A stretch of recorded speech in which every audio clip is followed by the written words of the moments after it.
जय श्री कृष्ण मित्रों, हमारे चैनल में आपका स्वागत है। दोस्तों, एक बार माता लक्ष्मी भगवान श्री हरि से पूछती हैं, हे प्रभु, मैं जानना चाहती हूँ कि क्या पृथ्वी लोक पर मनुष्यों को पूर्व जन्म का भी कर्ज चुकाना पड़ता है, और मृत्यु के बाद मनुष्य की आत्मा वह कौन कौन सी चीजें हैं जो साथ लेकर जाती है, तथा उन सभी का प्रभाव मनुष्य की मृत्यु के बाद किस तरह से रहता है। तब मुस्कुराते हुए भगवान श्री हरि विष्णु कहते हैं, हे देवी, आज आपने जो प्रश्न किए हैं वह समस्त मानव जाति के कल्याण हेतु अत्यंत महत्वपूर्ण है। हे देवी, यह सत्य है कि इंसान को अपने पूर्व जन्म का कर्ज अवश्य ही चुकाना पड़ता है, और मृत्यु के बाद भी कुछ ऐसी चीजें हैं जो आत्मा के साथ में ही रहती हैं, और उनका प्रभाव मनुष्य के दूसरे जन्म पर भी पड़ता है।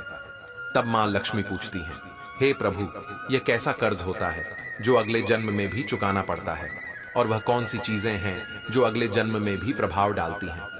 फिर भगवान श्री हरि कहते हैं, देवी, आज मैं आपको इसी विषय में एक कथा सुनाता हूं। दोस्तों, आप इस कथा को ध्यान से पूरा सुनेंगे तो आपको आपके सभी प्रश्नों के उत्तर अवश्य ही मिल जाएंगे कि पूर्व जन्म का कर्ज क्यों चुकाना पड़ता है।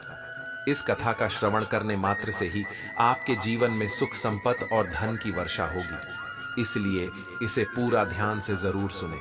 हे माता लक्ष्मी, आज जो भी इस पवित्र कथा का श्रवण कर रहा है, आप उनके ऊपर अपना आशीर्वाद सदैव बनाए रखना, उनके जीवन की सभी मनोकामनाएं पूर्ण करना। मित्रों, आगे भगवान श्री हरि कहते हैं, हे लक्ष्मी, एक समय की बात है, विदर्भ देश में सुदेश नाम का एक ब्राह्मण रहता था, और उसकी पत्नी का नाम रूपाली था। वह अत्यंत गरीब घर में जन्मा था, लेकिन वह अत्यंत बुद्धिमान और मेहनती था। जब वह निर्धन था तब उसे धन की अधिक लालसा नहीं थी, लेकिन अपनी मेहनत के जोर पर जैसे जैसे उसके पास धन का संग्रह होने लगा, तब वह दिन रात उस धन को बढ़ाने की चिंता में डूबा रहता था। उसकी पत्नी रूपाली भी धन की अत्यधिक लालची स्त्री थी। आप तो जानते ही हैं कि धन की तृष्णा ऐसी होती है जो बढ़ते धन के साथ साथ बढ़ती ही जाती है। सुदेश अब ऐसा सोचता था कि काश उसे कोई ऐसी युक्ति मिल जाए जिससे कुछ ही दिनों में धन में हजारों गुना बढ़ोतरी हो जाए। हे लक्ष्मी, पहले वह धन को चंचल और हाथ का मैल समझता था और कहता था, धन का क्या है, वह तो हमेशा आता जाता रहता है। लेकिन तब वह मूर्ख था। अब उसकी आंखें खुल गई थीं और वह धन का अत्यधिक संग्रह करने लगा। उस धन से दान धर्म आदि करने लगा तथा वह साधु और मेहनतों की सेवा में लगाता था। पहले उसकी कि ईश्वर में बड़ी ही श्रद्धा थी, किंतु समय बीतने के साथ साथ धन के लालच की भड़कती हुई ज्वाला ने उसके अन्य सभी सद्गुणों को भी जला दिया। धन की लालसा ने उसकी अंतरात्मा को हमेशा के लिए नष्ट कर दिया। पहले जब भी सुदेश के द्वार पर कोई साधु महात्मा आते तो उसका मुख फूलों की तरह खिल उठता था, परंतु अब आदर सत्कार के समय मुख पर निराशा और मायूसी ही रहती थी। दोस्तों, भगवान श्री हरि कहते हैं, हे, एक बार की बात है, संध्या का समय था। सुदेश के द्वार पर एक साधु आकर रुका और बोला, हे पुत्र, मैं एक यात्री हूं और आगे हरिद्वार को जाना है। आज की रात बिताने के लिए साधु को स्थान मिल जाए तो अच्छा होगा। मैं बड़ी ही आशा से आपके द्वार पर आया हूं। उस साधु का मुख संतोष की मूर्ति था, आंखों में अमृत और मुंह में शहद सी मिठास, जिस कारण से सुदेश का हृदय भक्ति भाव से भर गया। वह उन्हें प्रणाम करते हुए बोला, जरूर महात्मा जी, आपकी सेवा करना तो मेरा परम धर्म है। तब वे साधु मुस्कुराते हुए कहते हैं, बेटा, आजकल के समय में तुम्हारे जैसे भक्ति भाव वाले पुरुष कहीं विरले ही मिलते हैं। इस संसार से धर्म का भाव ही जैसे उठ गया है। इस प्रकार से साधु के मुख से अपनी प्रशंसा सुनकर सुदेश का हृदय खिल उठा। उसको ऐसा प्रतीत हुआ मानो उसे स्वर्ग में ही स्थान मिल गया हो। उसके होठों पर शब्द आ ही गए थे, लेकिन उन्हें दबा दिया और उनसे कहा, महाराज, अगर हम आप जैसे संतों की सेवा नहीं करेंगे तो इस मानव जीवन का क्या लाभ। ऐसा कहते हुए सुदेश उन महात्मा को अपने घर के अंदर ले गया। जब उन्होंने घर में प्रवेश किया तब सुदेश ने उनके स्वागत सत्कार में कोई कमी नहीं छोड़ी। खाने के लिए स्वादिष्ट भोजन बनवाया, नाना प्रकार की मिठाई बनवाई। उसके बाद दाल और सब्जियों में इतना घी डाला जैसे नदी की धारा में जल बहता है।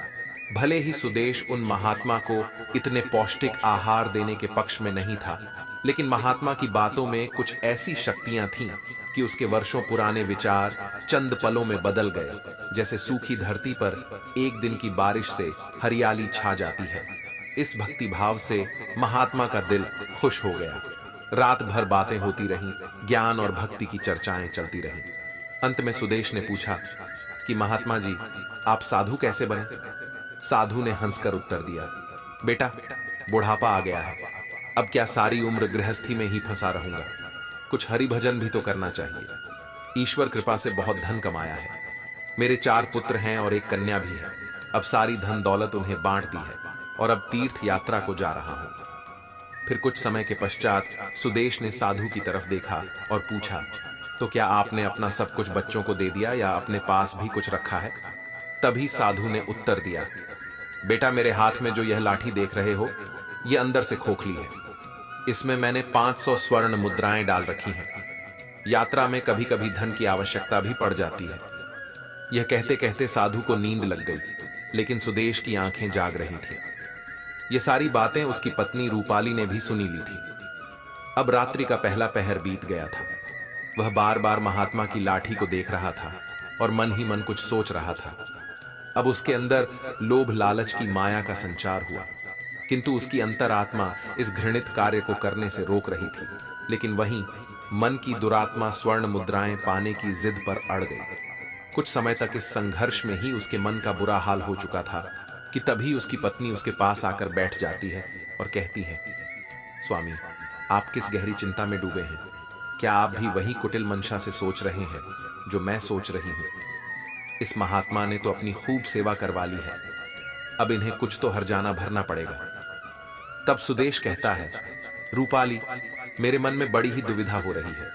हमारा कर्तव्य है कि अतिथि की सेवा करें, किंतु अगर हम इनके धन को चुराते हैं तो पाप होगा। शायद हमें ऐसा नहीं करना चाहिए। तब उसकी पत्नी कहती है, अजी, आप कैसे फिजूल की बातें कर रहे हो? इस महात्मा की उम्र ढल चुकी है और क्या पता कब यह लुढ़क जाए। वैसे भी अब यह अनाथ हैं और अपना अंतिम समय बिताने हेतु हरिद्वार जा रहे हैं।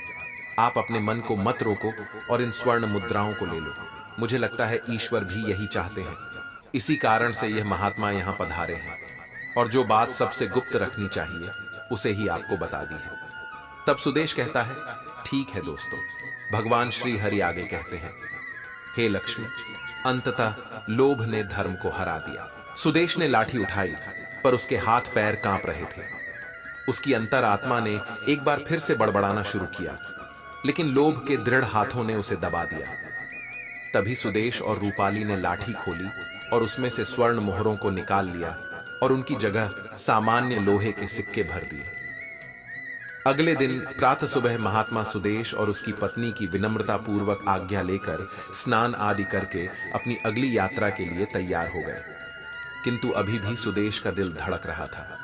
उसे डर था कि कहीं साधु को शक ना हो जाए। इस ख्याल से उसका चेहरा पीला पड़ता जा रहा था, लेकिन महात्मा को इस बात की कोई खबर ही नहीं थी। वह तो हंसते हुए बातें कर रहे थे और रात की मेहमान नवाजी के लिए बार बार धन्यवाद दे रहे थे। अपितु जाते समय सुदेश ने कहा, महात्मा जी, मेरे यहां संतान नहीं है। कृपया भगवान श्री कृष्ण से प्रार्थना करें कि उनके जैसी ही हमारे यहां संतान हो जाए। वैसे तो हम पापी हैं, हमारी प्रार्थना हो का कोई असर नहीं हो सकता, किंतु आप तो महात्मा हैं, भगवान आपकी बात जरूर सुनेंगे। तभी मंद मुस्कान के साथ महात्मा ने उत्तर दिया, सुनेंगे या नहीं यह तो वही जाने, लेकिन मैं तुम्हें आशीर्वाद देता हूं कि भगवान श्री कृष्ण तुम्हें संतान दें। इतना कहकर वे महात्मा वहां से चले गए। अब जैसे सुदेश के सिर से एक बड़ा बोझ हट गया था। उसे ऐसा लगा जैसे महात्मा के जाने के साथ ही उसके दिल से एक पत्थर हट गया हो। किंतु वे दोनों पति पत्नी इस चोरी के फल से नहीं बच सकते थे। यह बात सुदेश का मन और मस्तिष्क भी अनुभव कर रहा था, परंतु वह इस चोरी के प्रकट होने से बहुत डरता था। चोरी का प्रकट होना प्रत्यक्ष था, किंतु उसका फल भविष्य के किसी पर्दे में चुपचाप छिपकर सही अवसर की प्रतीक्षा में था। मनुष्य वर्तमान समय के सामने भविष्य की परवाह नहीं करता है। वहीं दूसरी ओर जब वह महात्मा हरिद्वार पहुंचे तो उनका हृदय अत्यंत प्रसन्न हो गया। यहाँ साधु संतों को देखकर ऐसी प्रसन्नता हुई मानो उन्हें सभी देवताओं के साक्षात दर्शन हो गए हों। उनका मन ईश्वर भक्ति में लीन हो गया। फिर अगले दिन उन्होंने उस मंदिर के मुख्य रसोइये को बुलाकर कहा, मैं यहाँ दर हेतु आने वाले सभी यात्रियों के लिए अन्न दान करना चाहता हूँ। यही एक इच्छा मेरी बाकी है। कृपया आप हमें बताएं कि सभी लोगों के भोजन, निवास और वस्त्र दान के लिए कितना खर्च हो सकता है। तभी उस व्यक्ति ने कुछ हिसाब करते हुए बताया कि महाराज, अन्नदान, निवास और वस्त्र दान और अन्य सभी प्रकार के कार्यों के लिए कुल 400 स्वर्ण मुद्राएं लग सकती हैं तथा 10 से 20 कम अधिक लग सकती हैं। क्या आपके पास इतना ज्यादा और पर्याप्त धन है? ठीक है, मैं इसका प्रबंध करता हूं। महात्मा ने कहा, आप बस कल के सभी कार्यक्रमों का आयोजन करो। कहकर वे गंगा स्नान के लिए चले गए। फिर अगले दिन उनके कहे अनुसार उस रसोइये ने पूरा आयोजन किया।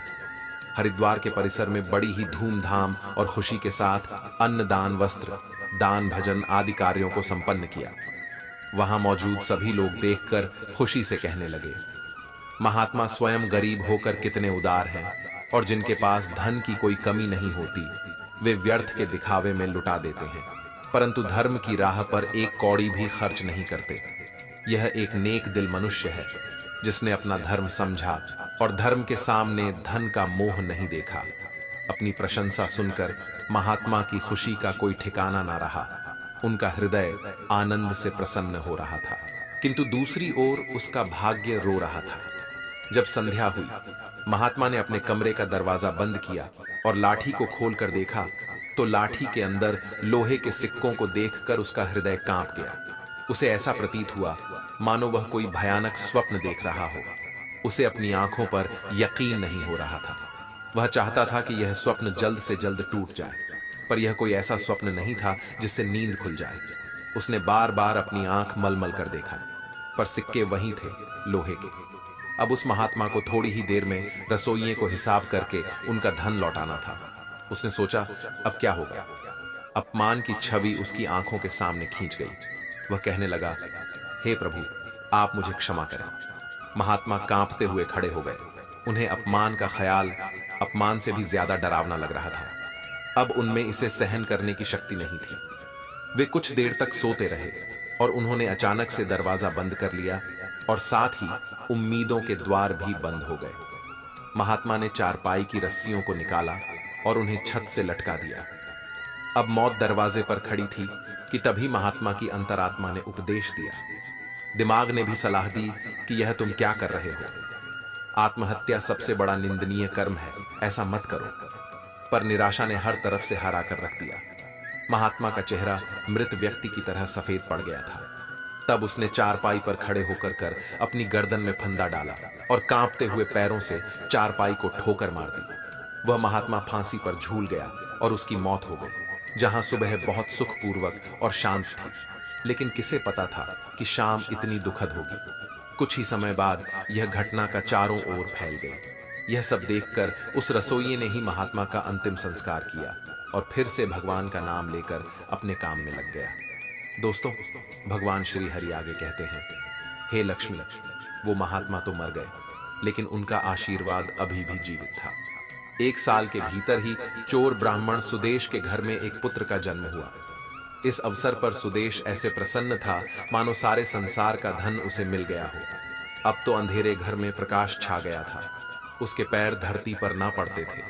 उसने बालक का नामकरण संस्कार बड़ी ही धूमधाम से किया। इस उत्सव के अवसर पर एक नगर भोज दिया गया। उस दिन सुदेश ने अपनी सारी जिंदगी की कंजूसी निकाल दी और धन को पानी की तरह बहाया और बालक का नाम आत्मे रखा गया। आत्मे बहुत ही सुशील और भगवान का उपासक बालक था। उसकी तीक्ष्ण बुद्धि देखकर आश्चर्य होता था। लोग कहते थे कि यह कुल का नाम बढ़ाएगा। सुदेश यह सुनकर फूला न समा आता था। इसी प्रकार 6 वर्ष बीत गए। आत्म शिक्षा ग्रहण करने हेतु आश्रम में गया। वहां भी उसके गुणों का विकास होने लगा। वह हमेशा अपनी कक्षा में प्रथम आया करता था। सुदेश यह देखकर ईश्वर को धन्यवाद करता था, लेकिन कभी कभी जब उसे उस महात्मा के साथ अपने दुर्व्यवहार की याद आती तो उसके दिल में चुभन होती और उसकी आत्मा पर एक अनजाना सा डर छा जाता था। उसे बार बार अपने ऊपर गुस्सा आता था। वह अक्सर मन ही मन दुखी होते रहता और मन ही मन कहता कि मेरी बुद्धि कैसी खोटी थी, मैंने ऐसी मूर्खता क्यों की। वह अपने आप से ही लेकिन बीता हुआ समय उसके हाथ में नहीं आ सकता था। उसने स्वर्ण की 500 मोहरों को एक लाल वस्त्र में बांधकर संदूक में रख दिया और यह निश्चय किया कि वह उस महात्मा को वापस दे देगा। फिर उसने महात्मा की खोज शुरू कर दी। कई लोगों को भेजा, लेकिन वह उस महात्मा तक नहीं पहुंच सका। इतना समय बीत गया कि अब सुदेश उस घटना को भूल गया, परंतु स्वर्ण मुद्राएं अभी भी एक लाल वस्त्र में लिपटी हुई उसी संदूक में पड़ी थी। दोस्तों, भगवान श्री हरि आगे कहते हैं, हे लक्ष्मी, समय गुजरता गया और आत्मे अब 20 वर्ष का हो गया था। साथ ही उसे एक बीमारी ने जकड़ रखा था और आत्मे के इलाज में काफी धन का खर्च हो रहा था। फिर एक दिन अचानक सुदेश अपनी पत्नी रूपाली और बेटे आत्मे के साथ हरिद्वार के लिए निकल पड़ा। वहां पहुंचकर वे एक सराय में ठहरे। वहां सुदेश को पता चला कि उनके बेटे आत्मे का व्यवहार साधुओं जैसा हो रहा है। उसके अंदर वैराग्य आ रहा है। वह दिन रात साधुओं के डेरे में समय बिताता और जब भी किसी दीन दुखी या गरीब को देखता तो उसकी मदद करता था। इसे देखकर सुदेश बहुत परेशान होता था, पर वह कुछ कर नहीं पाता था। आत्मे उसकी इकलौती संतान थी। उसका मुख देखकर सुदेश का क्रोध शांत हो जाता था। वह बहुत सोचता था, परंतु आत्मे के इस स्वभाव का कारण उसे समझ में नहीं आता था। फिर दूसरे दिन संध्या के समय आत्मे भजन कर अपने सराय की तरफ लौट रहा था कि रास्ते में एक बूढ़ा आदमी उसे रोता हुआ मिला। तब आत्मे ने आश्चर्य से पूछा, भाई रोते क्यों हो? तब वह बूढ़ा कहने लगा, बेटा क्या कहूं, कहते हुए लज्जा आती है। अगर तुम जानना ही चाहते हो तो सुनो, मैं गंगा जी में डूबकर अपना जीवन समाप्त करने जा रहा हूं, क्योंकि मुझे व्यापार में घाटा हुआ है और मेरे सिर पर बहुत सारा कर्ज है। आत्मे कहता है, पर यह तो छोटी सी बात है। उस बूढ़े व्यक्ति ने अजीबो गरीब नजरों से आत्मे की ओर देखते हुए कहा, मुझे अपना कर्ज चुकाना है, नहीं तो मेरे पास आत्महत्या करने के अलावा कोई विकल्प ही नहीं है। तब आत्मे कुछ देर तक चुप रहा। यह मौन उस दुर्भाग्यशाली बूढ़े व्यक्ति के लिए एक उम्मीद बन रहा था। उसके आंसू थम गए और फिर आत्मे ने पूछा कि महाराज, आपको कितने धन की आवश्यकता है? कृपया आप हमें बताएं। दोस्तों, जब इंसान निराश हताश होता है तब उसे हर कदम पर उम्मीद नजर आती है। उस बूढ़े व्यक्ति ने हिसाब लगाकर जवाब दिया और कहा कि मेरे सिर पर लगभग 500 स्वर्ण मुद्राओं का कर्ज है। आत्मे फिर से कुछ देर के लिए चुप रहा। फिर उसने कहा, महाराज आप चिंता मत करो, आप बस इसी गंगा के तट पर मेरी प्रतीक्षा करो, मैं बस अभी वापस आता हूं। आपके लिए मैं कहीं से धन का संग्रह करके लाता हूं। तब बूढ़े आदमी ने कहा, बेटा यहीं पास में ही मेरी एक धर्मशाला है, तुम वहीं आ जाओ। उसी समय आत्मे भागते हुए वापस सराय में आ पहुंचा। उस समय उसके हृदय में हलचल सी मची हुई थी। उसका चित्त व्याकुल था। वह चाहता था कि जितनी जल्दी हो सके बूढ़े बाबा का संकट दूर कर दे। उसे दिव्य शक्ति ने विश्वास दिला दिया था कि इस बूढ़े बाबा की सहायता करना मेरा धर्म है। वह एक विशेष भावुकता के साथ अपने सराय पर पहुंचा। तब उसके माता पिता कहीं बाहर गए हुए थे। अब आत्मे का रास्ता साफ हो गया था। उसने संदूक पर जो ताला लगा हुआ था उसे एक पत्थर से तोड़ दिया, फिर संदूक को खंगालना शुरू कर दिया। निराशा ने अपनी जगह बना ली थी, लेकिन आशा ने बंधन बांध दिए थे। तभी अचानक आशा की एक किरण नजर आई। आत्मे के हाथ में वह लाल वस्त्र आ गया। उसने उसे कांपते हाथों से खोला और उसका दिल कमल की तरह खिल उठा। उस रुमाल में पूरी 500 स्वर्ण मुद्राएं थीं। यह वही सोने की मुद्राएं थीं जिन्हें सुदेश ने कभी एक महात्मा से चुराया था। जब मुद्राओं की गिनती की तो वे पूरी 500 ही निकली। आत्मे का दिल प्रसन्नता से भर गया। उसने वह मुद्राएं अपनी जेब में डाली और वस्त्र को वापस संदूक में रख दिया और अति उत्साह के साथ उसी बूढ़े बाबा के पास जा पहुंचा और उन्हें वह मुद्राएं दे दी। दोस्तों, आधुनिक होने के चक्कर में इस सत्य को मत भूल जाना कि हम अपने मानव जीवन में जैसे कर्म करते हैं उनका वैसा ही फल हमें इस जीवन में भोगना पड़ता है। प्रत्येक कर्म का कुछ ना कुछ फल होता है। नमस्कार साथियों, गहरे शब्द में आपका स्वागत है मित्रों। आज हम आपको सुनाएंगे एक बूढ़ी औरत और उसकी 3 बहुओं की कहानी जो अपने कर्मों की वजह से कुतिया बन गई। आज की कहानी बड़ी ही ज्ञानवर्धक और मोटिवेट लाएगा है, तो चलिए चलते हैं कहानी की तरफ। एक छोटे से गांव में एक बूढ़ी माँ रहती थी। उसकी 3 बहुएं और 3 बेटे थे। बूढ़ी माँ बहुत धार्मिक थी और हर दिन पूजा पाठ में समय बिताती थी। वह सुबह सुबह उठकर गंगा स्नान करने जाती और भगवान विष्णु और माता लक्ष्मी की पूजा करती थी। कार्तिक महीने में वह विशेष रूप से स्नान और पूजा करती थी। इस दौरान वो माखन मिश्री, दही मिश्री और तुलसी के पत्तों का भोग भगवान को चढ़ाती थी और प्रसाद अड़ोस पड़ोसी में बांटती थी। गांव के लोग उसकी पूजा पाठ की बहुत इज्जत करते थे। बूढ़ी मां का यह नियम था कि वह कार्तिक महीने के हर दिन गंगा स्नान करती और पूजा करती। कार्तिक पूर्णिमा के दिन वह विशेष रूप से गंगा स्नान के लिए जाती और भोग बनाकर भगवान को चढ़ाती। लेकिन उसकी 3 बहुओं को यह सब बिल्कुल पसंद नहीं था। वे अक्सर उसकी आस्था का मजाक उड़ाती और प्रसाद खाने से मना कर देती। वह कहती, इसमें तुलसी के पत्ते हैं, हम यह नहीं खा सकते, यह सब दिखावा है। यह सुनकर बूढ़ी मां बहुत दुखी होती, लेकिन वह चुपचाप अपनी पूजा करती रहती। बूढ़ी मां का पति कुछ समय पहले ही गुजर चुका था, इसलिए वह अब अकेली थी। उसके बेटे भी अपनी पत्नियों के कहने में आकर उससे दूर हो गए थे। अब वह सिर्फ अपनी पूजा पाठ में ही मन लगाती और पड़ोसियों में प्रसाद बांटती। लेकिन उसकी तीनों बहू को यह सब बहुत बुरा लगता था।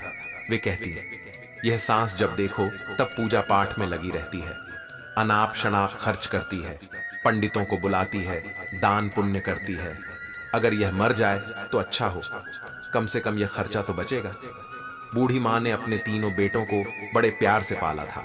उसने और उसके पति ने मिलकर उनकी परवरिश की थी। लेकिन अब जब उसे अपने बेटों की सबसे ज्यादा जरूरत थी, तब वे उससे मुंह मोड़ चुके थे। बूढ़ी मां दिन रात भगवान से प्रार्थना करती और अपने बच्चों के लिए आंसू बहाती। वह कहती, हे भगवान, मैंने तो कभी किसी का बुरा नहीं चाहा, फिर मेरे साथ ऐसा क्यों हो रहा है। एक दिन बूढ़ी मां अपने भगवान विष्णु और माता लक्ष्मी के सामने बैठी प्रार्थना कर रही थी। उसकी आंखों में आंसू थे और वह भगवान से कह रही थी, हे भगवान, मुझे इस दुख से मुक्ति दिलाओ, मेरे बच्चों का भला करो और उन्हें सही रास्ता दिखाओ। इस तरह बूढ़ी मां ने अपने पूजा पाठ और दान पुण्य के नियमों को नहीं छोड़ा।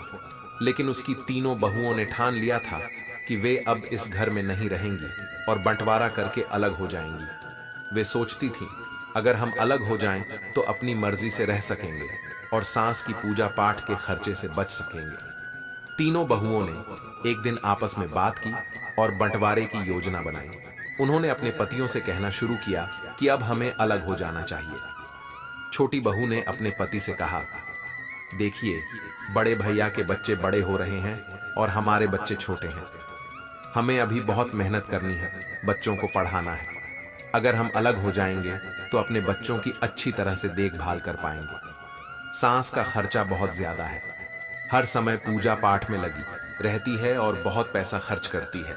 मझली बहू ने भी अपने पति को समझाया, देखिए, अब बंटवारा हो जाना चाहिए, हम अपनी मर्जी से रहेंगे, क्या खर्चा करना है क्या नहीं करना है ये हम खुद तय करेंगे। सांस के नखरे और खर्चे अब बर्दाश्त नहीं होते, हमें अलग रहकर अपने बच्चों का ध्यान रखना है।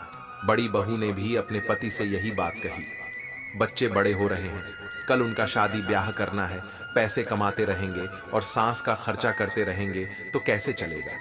हमारे बच्चों का भविष्य सुरक्षित करना है तो हमें अलग होना ही पड़ेगा। तीनों बहुओं ने अपने अपने पतियों को समझा बुझाकर उनके मन में बंटवारे की बात डाल दी। तीनों भाई अब बंटवारे के लिए तैयार हो गए। गांव के पंचों को बुलाया गया और घर का बंटवारा करने की बात हुई। तीनों बहुएं भी बंटवारे में हिस्सा लेने के लिए तैयार हो गई। गांव के पंचों ने घर का 4 हिस्सों में बंटवारा किया। 3 बेटों के लिए और एक बूढ़ी मां के लिए घर का सारा सामान भी 4 हिस्सों में बांट दिया गया। बूढ़ी मां अब अकेली रह गई। पंचों ने अपना फैसला सुनाया और चले गए। तीनों बहुओं ने अपना अपना सामान अपने अपने हिस्से में रख लिया। बूढ़ी मां के हिस्से में जो झोपड़ी थी वह उसमें रहने लगी। अब वह अकेली थी और अपने बेटों से निराश होकर अपने भगवान से प्रार्थना करती रहती थी। वह रोज सुबह जल्दी उठकर गंगा स्नान करती और भगवान विष्णु और माता लक्ष्मी की पूजा करती। वह पहले की तरह ही भोग बनाकर भगवान को चढ़ाती और फिर अड़ोस पड़ोस में प्रसाद बांटती। लेकिन अब वो बहुत अकेली हो गई थी। उसके तीनों बेटों ने उससे मुंह मोड़ लिया था और उसकी बहुओं ने उसे घर से बाहर कर दिया था। वह रोज भगवान से प्रार्थना करती, हे भगवान, मुझे इस दुख से छुटकारा दिलाओ, मेरे बच्चों का भला करो और उन्हें सही रास्ता दिखाओ। बूढ़ी माँ के पास जो थोड़ा बहुत आटा, दाल और चावल था, वो उसी से काम चलाती। वह सोचती है, अब मुझे अपनी जिंदगी इसी तरह गुजारनी पड़ेगी। मेरे बच्चों ने तो मुझे छोड़ दिया है, लेकिन मैं भगवान की भक्ति नहीं छोड़ूंगी। उसकी भक्ति में कोई कमी नहीं आई। वह हर रोज तुलसी के पत्तों से भगवान का पूजन करती और पड़ोसियों को प्रसाद बांटती। एक दिन जब बूढ़ी माँ अपनी झोपड़ी में बैठी रो रही थी, तभी एक युवक आया। उसने दरवाजा खटखटाया। बूढ़ी माँ ने दरवाजा खोला और देखा कि एक 17-18 साल का हष्ट-पुष्ट युवक खड़ा था। उसके चेहरे पर तेज झलक रहा था। उसने कहा, अम्मा, आप मुझे पहचान नहीं, लेकिन मैं आपके मायके से आया हूं। मेरा नाम कृष्णा है। मेरे पिताजी ने मुझे आपकी मदद करने के लिए भेजा है। बूढ़ी माँ ने आश्चर्य से पूछा, कृष्णा, तुम मेरे मायके से आए हो? मैंने तो तुम्हें कभी देखा नहीं। कृष्णा ने मुस्कुराते हुए कहा, हाँ अम्मा, मैं आपके भाई का पोता हूं। हमें खबर मिली कि आपके बेटों ने आपको घर से निकाल दिया है, इसीलिए मेरे पिताजी ने मुझे आपकी मदद करने के लिए भेजा है। बूढ़ी माँ की आंखों में आंसू आ गए। उसने कृष्णा को अंदर बुलाया और उसे बैठने के लिए कहा। उसने पानी का गिलास और थोड़ा सा गुड़ दिया। कृष्णा ने पानी पिया और गुड़ खाया। फिर उसने अपनी थैली से कुछ खाने का सामान, कपड़े और दवाइयां निकाली। उसने कहा, अम्मा, ये सब सामान मैं आपके लिए लाया हूं, आप भूखी मत रहना, हम रोज आपको खाना भिजवाए। बूढ़ी माँ ने कृष्णा को आशीर्वाद दिया और कहा, बेटा, तुम्हारा बहुत बहुत धन्यवाद। तुमने मेरे लिए जो जो किया है, उसके लिए मैं भगवान से तुम्हारे सुख समृद्धि की प्रार्थना करूंगी। कृष्णा ने बूढ़ी माँ से विदा ली और वापस चला गया। बूढ़ी माँ ने अपने भगवान का धन्यवाद किया और सोचा, भगवान ने मेरी प्रार्थना सुन ली, अब मैं भूखी नहीं रहूंगी। अब बूढ़ी माँ को रोज खाना मिल जाता था। वह पहले की तरह ही भोग बनाकर भगवान को चढ़ाती और पड़ोसियों को प्रसाद बांटती। लेकिन उसकी तीनों बहुओं को यह सब देखकर बहुत जलन होती थी। वे सोचती थी कि यह बुढ़िया आखिर कहां से इतना खाना ला रही है। इसके पास कोई कमाने वाला भी नहीं है, फिर यह इतना तंदुरुस्त कैसे हो रही है। तीनों बहुएं बूढ़ी माँ की सेहत देखकर बहुत जलती थी। वे सोचती कि बुढ़िया को हमने इसलिए अलग किया था ताकि वह जल्द ही भूखी प्यासी मर जाए, लेकिन यह तो और तंदुरुस्त होती जा रही है। एक दिन बहुओं ने फैसला किया कि वे बूढ़ी माँ की झोपड़ी में जाकर पता लगाएंगी कि वहां क्या हो रहा है। अगले दिन जब बूढ़ी माँ गंगा स्नान के लिए गई हुई थी, तभी तीनों बहुएं उसकी झोपड़ी में घुस गईं। वहां उन्होंने देखा कि झोपड़ी में दाल, चावल, आटा, मसाले, सूखे मेवे और कई तरह का अच्छा खाना रखा हुआ है। बहुएं हैरान रह गईं।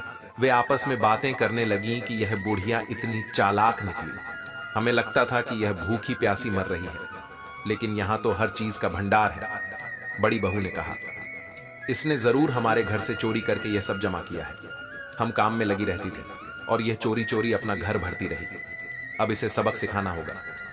मंझली बहू ने कहा, हाँ, हमें इसे मजा चखाना चाहिए। देखते हैं कि इसने यहाँ क्या क्या जमा किया है। छोटी बहू ने भी सहमति जताई। सही कहा, हमें इसके खिलाफ कुछ करना होगा। तीनों बहुएं झोली भर भर कर सामान अपने घर ले जाने लगी। जैसे ही उन्होंने खाने का सामान उठाया, उन्होंने देखा कि उसमें तुलसी के पत्ते हैं। गुस्से में आकर उन्होंने तुलसी के पत्ते नाली में फेंक दिए। यह देखकर वे और भी क्रोधित हो गई और सामान उठाकर बाहर जाने लगी। तभी एक अजीब घटना घटी। तीनों बहुओं ने देखा कि उनके हाथ पैर धीरे धीरे कुत्ते के पंजों में बदलने लगे। वे डर गई और चिल्लाने लगी, लेकिन कोई उनकी मदद नहीं कर पाया। कुछ ही पलों में तीनों बहुएं कुतिया बन गई। गांव में हड़कंप मच गया। बच्चों और पतियों ने जब यह देखा तो वे हैरान रह गए। उन तीनों के बच्चे चिल्लाने लगे, मम्मी कुतिया बन गई है, पापा देखो मम्मी को क्या हो गया। तीनों बहुओं के पति समझ नहीं पा रहे थे कि यह कैसे हुआ। उन्होंने कोशिश की कि कुतिया को घर से बाहर भगाएं, लेकिन वे घर छोड़ने को तैयार नहीं थी। वे अपनी भाषा में कुछ समझाने की कोशिश कर रही थी, लेकिन कोई उनकी बात नहीं समझ पा रहा था। बच्चे रो रहे थे और पतियों को भी रोना आ रहा था। उन्होंने अपने बच्चों को संभालते हुए कहा, चलो अब कुछ नहीं किया जा सकता, हमें मां का इंतजार करना होगा, शायद वही कुछ हल बता सके। गांव के लोग भी इकट्ठा हो गए और सोचने लगे कि यह अनहोनी कैसे हुई। सबने बूढ़ी माँ की वापसी का इंतजार करने का फैसला किया। बूढ़ी माँ को अब अपने रोज के जीवन में थोड़ी राहत मिल रही थी। कृष्णा रोज खाना रख जाता था और बूढ़ी माँ भगवान का भोग लगाकर पहले की तरह प्रसाद बांटती थी, लेकिन उसे इस बात का कोई अंदाजा नहीं था कि उसके घर में क्या हो रहा है। उसे यही लगता था कि सब कुछ पहले जैसा ही चल रहा है। इधर तीनों बहुएं कुतिया बनकर घर के आंगन में बैठी थीं। उनके पतियों को घर का सारा काम करना पड़ रहा था। वे बहुत परेशान थे और अपनी पत्नियों की वापसी का इंतजार कर रहे थे। गांव के लोग भी इस अजीब घटना से हैरान थे। हर कोई यही कहता था कि यह सब बूढ़ी माँ की भक्ति और उसकी तपस्या का फल है। गांव के कुछ लोगों ने बूढ़ी माँ को गंगा स्नान के लिए जाते देखा। उन्होंने सोचा कि अब उसे सारी बात बतानी चाहिए। वे उसके पास गए और बोले, माई, तुम्हारे घर में कुछ अजीब हो रहा है। तुम्हारी तीनों बहुएं कुतिया बन गई हैं। बूढ़ी माँ को यह सुनकर बहुत आश्चर्य हुआ। उसने सोचा कि यह कैसे संभव हो सकता है। उसने तुरंत गंगा स्नान किया और घर की ओर लौट पड़ी। उसके दिल में बहुत सारी आशंकाएं थीं।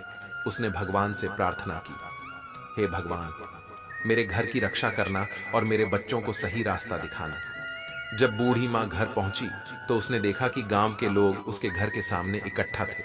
उसने पूछा, क्या हुआ? यहां इतनी भीड़ क्यों लगी है? गांव वालों ने उसे सारी घटना बताई। बूढ़ी माँ ने अपने बेटों को बुलाया और पूछा, ये सब कैसे हुआ? तुम लोगों ने क्या किया? बेटों ने रोते हुए अपनी माँ को सारी कहानी सुनाई। उन्होंने कहा, माँ, हमसे बहुत बड़ी गलती हो गई। हमारी पत्नियों ने तुम्हारे सामान को नाली में फेंक दिया था और उसी समय वे कुतिया बन गई। अब हमें नहीं पता कि उन्हें कैसे ठीक करें। बूढ़ी माँ ने अपने बेटों को दिलासा दिया और कहा, भगवान सब ठीक करेंगे, तुम लोग घबराओ मत। बूढ़ी माँ ने अपने भगवान से प्रार्थना की और उनसे समाधान मांगा। उसने सोचा कि शायद किसी साधु बाबा के पास इसका समाधान हो सकता है। उसी समय एक साधु बाबा गांव में आए। बूढ़ी माँ ने उन्हें अपने घर बुलाया और सारा हाल बताया। साधु बाबा ने ध्यान से सारी बातें सुनी और कहा, यह सब तुम्हारी भक्ति और तपस्या का फल है, लेकिन चिंता मत करो, इसका उपाय भी है। बूढ़ी माँ ने पूछा, बाबा, कृपया मुझे उपाय बताएं, मैं अपने बच्चों को इस हालत में नहीं देख सकती। साधु बाबा ने कहा, तुम्हें कार्तिक महीने में विशेष पूजा करनी होगी। तुम्हारे स्नान के पानी से तुम्हारी बहुओं को नहलाना होगा और ब्राह्मणों को भोजन कराकर उनके झूठे भोजन को बहुओं को खिलाना होगा। इससे वे अपने असली रूप में वापस आ जाएंगे। बूढ़ी माँ ने साधु बाबा को धन्यवाद दिया और अपने बेटों को यह उपाय बताया। बेटों ने कहा, माँ, हम तुम्हारी हर बात मानेंगे। हम इस उपाय को जरूर पूरा करेंगे। बूढ़ी माँ ने कार्तिक महीने की विशेष पूजा की तैयारी शुरू कर दी। उसके तीनों बेटे और गांव के लोग भी इस पूजा में मदद करने लगे। बेटों ने मिलकर पूजा का सारा सामान इकट्ठा किया और भगवान के लिए भोग बनाने की व्यवस्था की। हर सुबह बूढ़ी माँ गंगा स्नान के लिए जाती और स्नान के पानी को एकत्रित करती। उसके बाद वह भगवान विष्णु और माता लक्ष्मी की पूजा करती और फिर अपने पड़ोसियों को प्रसाद बांटती। इस बीच तीनों बहुएं अभी भी कुतिया के रूप। जय श्री कृष्ण मित्रों, हमारे चैनल में आपका स्वागत है। दोस्तों, हम सभी अपने जीवन में कुछ ना कुछ दान करते हैं, लेकिन क्या आपको पता है कि सबसे अच्छा और उत्तम दान कौन सा है? क्या है सबसे बड़ा पुण्य? आइए जानते हैं। इस कहानी से काशीपुर नाम के एक गांव में हरीश नाम का एक आदमी रहता था, जो लकड़ी काटकर अपना जीवन यापन करता था। वह अपनी पत्नी के साथ रहता था। जलाऊ लकड़ी से होने वाली कमाई पर्याप्त नहीं थी। भोजन और कपड़ों की हमेशा ही कमी रहती थी। एक दिन परेशान होकर हरीश की पत्नी उससे बोली, कितने ही दिन देख लो, यही कमाई रहेगी। कोई त्योहार नहीं होता, कोई जश्न नहीं होता। इस जलाऊ लकड़ी को काटने और बेचने के बजाय तुम शहर जाकर कुछ काम क्यों नहीं कर लेते? कितने सालों तक हम ऐसे ही जीवन व्यतीत करेंगे? हरीश बोला, देखो, मैं हमेशा तुम्हारी बात सुनता हूं। कितनी बार मुझे कहना पड़ेगा कि मैं इस गांव को नहीं छोड़ सकता। शहर में यहां की तरह शांति नहीं है। मैं नहीं चाहता कि अगली बार हमारे बीच यह बात निकले। उसकी पत्नी कहती है, अब हम क्या करें? मैं भी यहां उस पाप की वजह से हूं जिसने तुम्हें बांध रखा है। ठीक है, खाना बन गया है, खाओ और जाओ। भोजन करने के बाद हरीश लकड़ी काटने चला जाता है। चलते चलते काफी आगे निकल जाता है। वह सोचने लगता है, आज तो बहुत दूर चला आया, मुझे एक बड़ा पेड़ चाहिए, लेकिन मुझे एक भी नहीं मिला।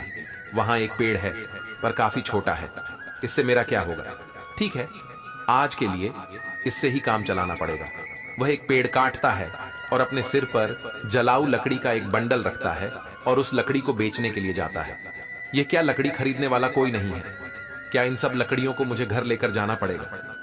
फिर रास्ते में एक आदमी उसे आवाज लगाता है, सुनो, लकड़ी बेचने वाले, इधर आओ, ये जलाओ। लकड़ी कितने की है महाराज? आपको सारी चाहिए या आधी? अगर सारी लकड़ियां चाहिए तो केवल 10 रुपया में दे दूंगा। मुझे सारी लकड़ियां चाहिए, लेकिन तुमने जो दाम कहा है उतने दाम में नहीं, मैं केवल रुपए दे सकता हूं। अरे महाराज, इस कीमत पर तो मैं नहीं बेच सकता, पर वैसे मैं थक गया हूं तो दे दूंगा। रुपए दे दीजिए, पहले ही बहुत देर हो चुकी है। आप मुझे वो रुपए जल्दी से दे दीजिए, मुझे घर भी जाना है और खाना भी खाना है। ये लो तुम्हारे RS, ये सारी लकड़ियां वहां रख दो। वैसे तुम भूखे लग रहे हो, क्या तुम कुछ खाना खाओगे? सब तैयार है, खाना खाओ और फिर जाना। हरीश कहता है, मुझे बहुत भूख तो लगी है, लेकिन अगर मैं खाऊंगा तो आपके लिए खाना नहीं बच पाएगा। रहने दीजिए, मैं घर जाकर खाऊंगा। चिंता मत करो, तुम खा लो, उसके बाद 10 लोग और खा सके, उतना खाना है मेरे पास। जब भी तुम्हें भूख लगे तुम यहां आकर खा सकते हो। हरीश पूछता है, क्या आप हमेशा ही सबको ऐसे खाना देते हैं? जब तक ईश्वर मुझे शक्ति देता है तब तक मैं यह करना चाहता हूं। फिर भगवान की इच्छा ठीक है तो मैं आज खाना यहीं पर खाऊंगा। उस दिन हरीश ने उस पंडित शास्त्री के घर भर पेट खाना खाया और धन्यवाद करते हुए बोला, महाराज, आप बहुत अच्छे और उदार दिल के हैं। ऐसा अच्छा काम करने में मैं आपकी मदद करना चाहता हूं। अब से मैं RS वाली कीमत की लकड़ियां रुपए रुप में दूंगा। ठीक है, तो अब मैं चलता हूं। ठीक है बेटा, सकुशल जा। हरीश ने काटी हुई सारी लकड़ी पंडित शास्त्री को में दे दी और घर के लिए निकल गया। उसकी पत्नी बोली, क्या हुआ, इतनी देर तक क्या कर रहे थे? क्या आज तुमको कोई अच्छा सौदा मिल गया? लाओ पैसे। हरीश बोला, देखने जाओ तो सौदा अच्छा नहीं था, रप मिले हैं, रोज से कम ही हैं ये लोग। क्या सच में तुम मुझे 5 दे रहे हो? मैंने सोचा था कि जितना तुम रोज देते हो उससे दुगना तो दोगे, लेकिन तुमने मुझे उसका आधा ही दिया है। तुम इतने लंबे समय से कहां थे, क्या कर रहे थे? अरे मैं लकड़ियां बेचने निकला था, पर कोई खरीद ही नहीं रहा था, तो मैं हमारे पास के गांव गंगापुर में मिस्टर शास्त्री नाम के एक ब्राह्मण के घर गया था। वहां पर जो भी जाता है वह उन्हें प्यार से खाना खिलाते हैं। ऐसे लोगों के लिए हमें कुछ ना कुछ जरूर करना चाहिए। हरीश की पत्नी कहती है, हमेशा खाना देता है, फिर तो वह बहुत पैसे वाला होगा, नहीं तो वो यह कैसे करेगा? इतने लोगों को खाना देने वाले की तुमने कैसे मदद की? हरीश बोला, वो इतने अमीर नहीं है जितना तुम सोच रही हो। वह दान की अच्छी भावना रखते हैं। गंगापुर मंदिर के पुजारी हैं, वह अपनी कमाई से ही खाना देते हैं। सबको मैं तो पूछ रही थी कि तुमने उस ब्राह्मण की कैसे मदद की। हमारी आमदनी बहुत कम है, हम क्या मदद कर सकते हैं? स्वर्ग जाने के बारे में मत सोचो, पहले धरती के बारे में सोचो। फिर हरीश कहता है, तुम्हें पता भी है मैंने क्या किया? मैंने उन ब्राह्मण से कहा कि जो लकड़ी मैं लाता हूं उसे आधे दाम में दे दूंगा और कल से कुछ लकड़ियां उनके लिए और बाकी लकड़ियां हमारे बेचने के लिए काटूंगा। पत्नी बोली, इतना ही काफी है, लेकिन अगर तुम जलाऊ लकड़ी के 2 ढेर नहीं काट सकते तो तुम ऐसे ही 5 रुपए लेकर वापस आओ। 5 रप में मैं घर कैसे चलाऊं, तुम ही बताओ। हरीश बोला, जो मैं चाहता हूं उसे पूरा करने की पूरी कोशिश करूंगा। और फिर भगवान की इच्छा, मैंने उन बा के घर खाना खाया है, तुम भी साथ चलना खाना खाना। हरीश हर दिन जलाऊ लकड़ी काटता था और मिस्टर शास्त्री से किए वादे के मुताबिक सिर्फ 5 रुपए लेता था। एक दिन मिस्टर शास्त्री भोजन करने बैठे ही थे, तभी बाहर से आवाज आई, महाराज, लकड़ी लाया हूं, 5 रुपए दे दीजिए, यहां आकर अपनी लकड़ियां ले लीजिए ताकि मैं चला जाऊं। फिर शास्त्री ने कहा, देखो हरीश, मैं आज तुम्हें 5 रुपए नहीं दे सकता, तो तुम तुम्हारी लकड़ियां लो और जाओ। वापस क्यों जाओ, यहीं के लिए लाया हूं, पैसा कल दे देना, मुझे बहुत भूख लगी है, तो कुछ खाना खिला दीजिए। खाना तो खिला ही सकते हैं ना, वैसे भी आप सभी को खिलाते हैं। बहुत अच्छे। हरीश, पहले अपने पैर धो लो, तब तक मैं भोजन की व्यवस्था करता हूं। मिस्टर शास्त्री घर में जाकर अपनी पत्नी को यह बात बताते हैं। उसकी पत्नी बोली, तुमने ऐसा वादा क्यों किया? हमारे घर में खाने के लिए कुछ भी नहीं बचा है सिवाय उस खाने के। जो आप अभी खाने वाले हैं। हम इस समय हरीश को कैसे खिलाएंगे? पूरा खाना खत्म हो चुका है। क्या आपको यह पता नहीं है? अरे इसमें ऐसी भी क्या बात हो गई? तुमने मुझे जो खाना परोसा है वह हरीश के लिए काफी है। सोच रहा हूं कि आज उपवास कर लूं, और मुझे बताओ कि तुम ऐसा कितनी बार करोगे जब हमारे पास उतना नहीं है।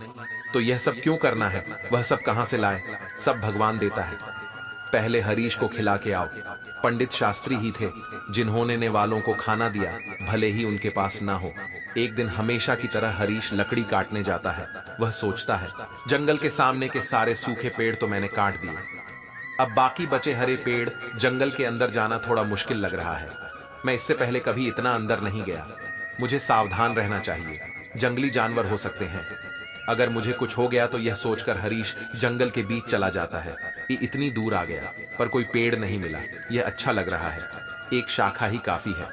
अगर मैं इसे काटता हूं तो 3 ढेर बन जाएंगे। पहले ही बहुत देर हो चुकी है।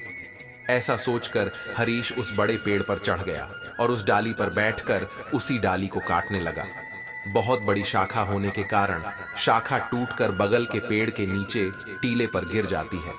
फिर अचानक ही वहां एक तपस्वी प्रकट हो जाते हैं और क्रोध में बोलते हैं, मेरी तपस्या किसने भंग की? लगता है वह तुम ही थे।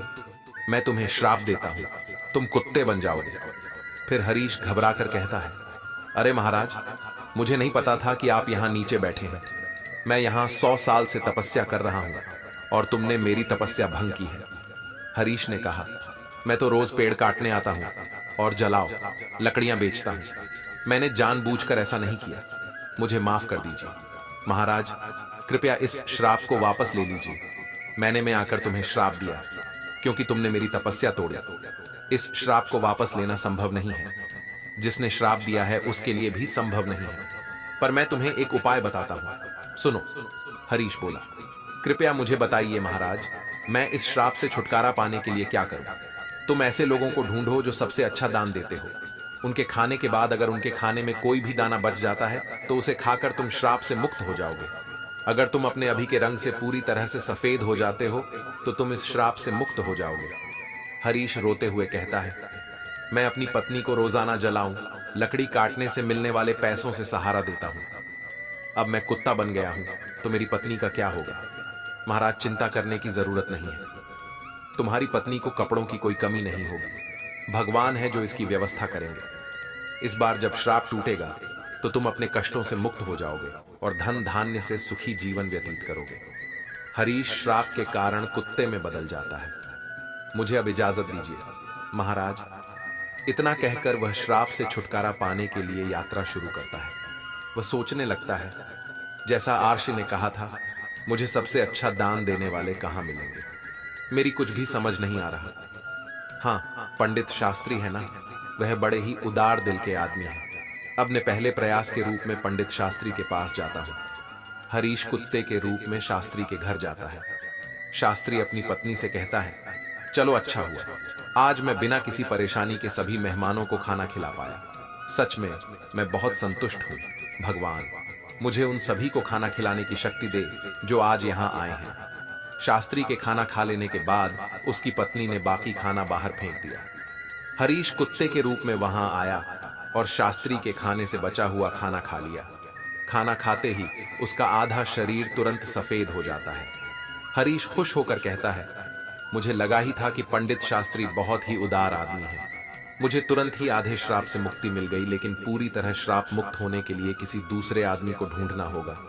कोई आसपास मिल सकता है, शायद मुझे श्राप से मुक्ति मिल सकती है। अगर दिए गए श्राप से मुझे मुक्ति मिल जाती है तो श्राप से मुक्त होने के बाद मैं धन धान्य और सुख के साथ रहूंगा। मैं चाहे कितने भी साल लकड़ियां काट लूं, कभी इतना बड़ा नहीं बन पाऊंगा। लेकिन यह तो मेरे साथ अच्छा ही हुआ। मुझे श्राप देने के लिए बहुत बहुत धन्यवाद महाराज। इतना कहकर हरीश दूसरे आदमी को खोजने लगता है। एक दिन संतोष नाम का एक आदमी हल जोतते हुए हरीश को दिखाई देता है। यह देखकर हरीश उसके घर के सामने जाता है। वहां से गाय दान लेने वाला सुरेश गाय को लेकर संतोष के बारे में सोचता है। संतोष बहुत ही पवित्र आदमी है। वह सिर्फ मुझे ही नहीं, कई लोगों को गाय दान कर रहा है। ऐसे लोगों को आशीर्वाद मिलना चाहिए। हरीश उसकी बातें सुनकर कहने लगता है, वाह वाह, आज मुझे श्राप से मुक्ति मिल जाएगी। ये आदमी उस पंडित शास्त्री के समान ही होना चाहिए जो सबसे अच्छा दान कर रहा है। रुक कर देखता हूं कि वह कब खाना खाता है।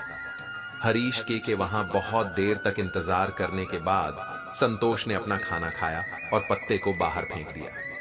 हरीश तुरंत जाकर उस पत्ते का बचा हुआ खाना खा लेता है। हरीश आश्चर्य से कहता है, अरे कोई रंग नहीं उतरा। संतोष ने गाय का दान किया था, फिर रंग क्यों नहीं बदला? मुझे कुछ समझ नहीं आ रहा। वह वापस आकर शास्त्री जी के घर के बाहर बैठ गया। वहां दो आदमी आपस में बात कर रहे थे। अरे सुशील, आज संतोष ने फिर गाय का दान दिया। वह चाहे कितना ही दानी दिखता हो, वह हमेशा गांव के बाहर वालों को ही बुलाकर दान देता है। अगर तुम सच जानोगे तो चौंक जाओगे। उसकी सारी गाय 2 महीने से ज्यादा दूध नहीं देती। उसे यह पहले से ही पता होता है, और फिर उन्हें बैठाकर क्यों खिलाए, इसलिए दान कर देता है। वह कभी दूध देने वाली अच्छी गाय दान नहीं करता। ऐसा है क्या? अगर वह ऐसा करता है तो अवश्य ही उसे पाप लगेगा। हमारे राजा की तरह कोई भी नहीं कर सकता। वह एक महान दानी है। 1 हफ्ते से खाना दे रहे हैं और कल आखिरी दिन अन्नदान के साथ वस्त्र दान भी करने वाले हैं। वह वहां सबके साथ 1 हफ्ते से खाना खा रहे हैं। कभी उनके जैसा धर्मी देखा है कहीं? अरे ये तो कुछ नहीं। उन्होंने हमारे लिए अच्छी सड़कें बनवाई हैं, हर जगह कुएं और तालाब भी खुदवा है। मतलब उन्होंने बहुत कुछ किया है। ऐसा धर्मी मैंने कहीं नहीं देखा। यह बातें सुनकर हरीश बहुत खुश हुआ। उसके मन में विचार आया कि चलो, अब तो तैयार है कि मुझे श्राप से मुक्ति मिल जाएगी। मुझे तुरंत राजा के पास पहुंचना चाहिए। वह राजमहल के बजाय लोगों के साथ खाना खा रहे हैं। इस अवसर का लाभ उठाना चाहिए। अगले ही दिन हरीश उस जगह पहुंच गया जहां राजा खाना देता था। वहां उसने राजा को कपड़े बांटते हुए देखा। वह सोचने लगा, राजा कितने अच्छे हैं। वह खाना देने के साथ साथ सभी लोगों को कपड़े भी दे रहे हैं। मैं जिस दूसरे आदमी को ढूंढ रहा था, अवश्य ही यह वही राजा है।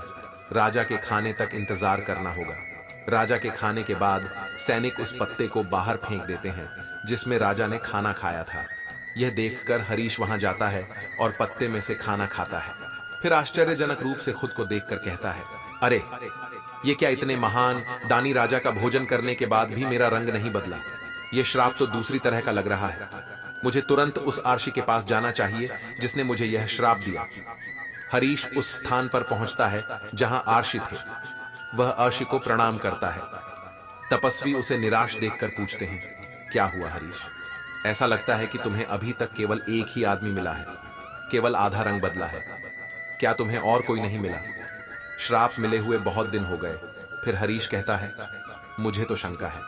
पंडित शास्त्री का खाना खाकर मैं आधा सफेद हो गया। इसके बाद मैंने उनसे भी ज्यादा दान करते लोगों को देखा। उन्होंने जो खाना खाया उसे खाने से कोई फायदा नहीं हुआ। महाराज, इसके अलावा हमारे शहर के राजा बहुत धर्मी हैं। 1 हफ्ते तक उन्होंने सबको खाना दिया, कपड़े भी दिए। इतने धर्मपरायण आदमी द्वारा खाया हुआ खाना खाने के बाद भी मैं श्राप से मुक्त नहीं हो पाया। इसमें कुछ रहस्य है महाराज, मुझे नहीं समझ आ रहा। आप ही बताइए ना महाराज। फिर आर्षि ने उससे कहा, तुमने जितने को भी देखा उनमें से किसी के भी द्वारा दिया गया दान सच्चा दान नहीं था। संतोष ऐसी चीजें दे रहा था जिसकी उसे जरूरत नहीं थी। अगर उसे उनकी जरूरत होती तो वह उन्हें दान ही नहीं करता। ऐसे ही राजा जो कुछ भी देता है उसे दान नहीं माना जाएगा, क्योंकि राजा खुद नहीं कमाता। वो तुम्हारे द्वारा दिए करो में से चुकाए गए धन को उस राज्य के लोगों पर खर्च करता है। कल के दान में भोजन और वस्त्र आपके द्वारा कर के रूप में ही दिए गए थे। इसीलिए जो भी दान उसने कल किए उसे दान नहीं माना जाएगा। यह लोगों का पैसा है और लोगों पर खर्च कर रहा है।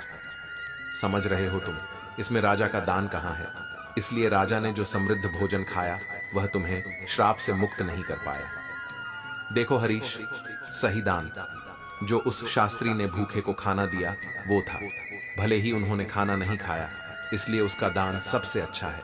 कुछ और प्रयास करो, तुम श्राप से मुक्ति पाने के करीब हो। समझ गया महाराज, धन्यवाद। हरीश उदास मन से वहां से चला जाता है। बाप रे, कितनी दूर चला आया, बहुत भूख लगी है। अच्छा होगा कि पास में कुछ खाना मिल जाए। वहां पास में एक बूढ़ा आदमी घड़े में पानी ले जाता हुआ उसे दिखा दिया। वहां 2 लोग बातें कर रहे थे। उस बूढ़े आदमी को देख रहे हो? वो घड़े में पानी लाता है और वहां रखता है। इस धूप वाले रास्ते से गुजरने वालों के लिए पानी लाता है। ये बूढ़ा आदमी ऐसा लग रहा है जैसे यह 90 साल से अधिक का है। इसका काम काबिले तारीफ है। बूढ़ा आदमी जो खाना लाया था उसे निकालकर खाने लगता है। भूखा हरीश बूढ़े आदमी के पास जाता है। बूढ़ा आदमी अपने खाने में से कुछ लेता है और हरीश को देता है। हरीश इसे खाते ही श्राप से मुक्ति पाकर एक आदमी बन जाता है। उसने बूढ़े आदमी को धन्यवाद किया और वापस लौट आया। क्या बात है, दान कभी भी छोटा या बड़ा नहीं होता। दूसरों की भूख मिटाने वाले शास्त्री और प्यास बुझाने वाले उस आदमी जैसा होता है। सबसे अच्छा दान खुद के बजाय दूसरों की मदद करना होता है। ऐसे ही चलते चलते हरीश अपनी पत्नी के पास गांव पहुंच जाता है और खुशी से रहने लगता है। उधर पंडित शास्त्री ने इतना दान कर दिया था कि उसके पास खाने को भी कुछ नहीं रह गया था। जब उसकी पत्नी ने उससे कहा कि पास के गांव में एक सेठ जी रहते हैं और वह पुण्य को मोल में खरीद लेते हैं, अतः आप उनके पास जाकर और अपना कुछ पुण्य बेच करके कुछ पैसा ले आइए, जिससे अपना कुछ काम चल जाए। शास्त्री की इच्छा न रहते हुए भी वह पत्नी के बार बार कहने पर वहां जाने को तैयार हो गया।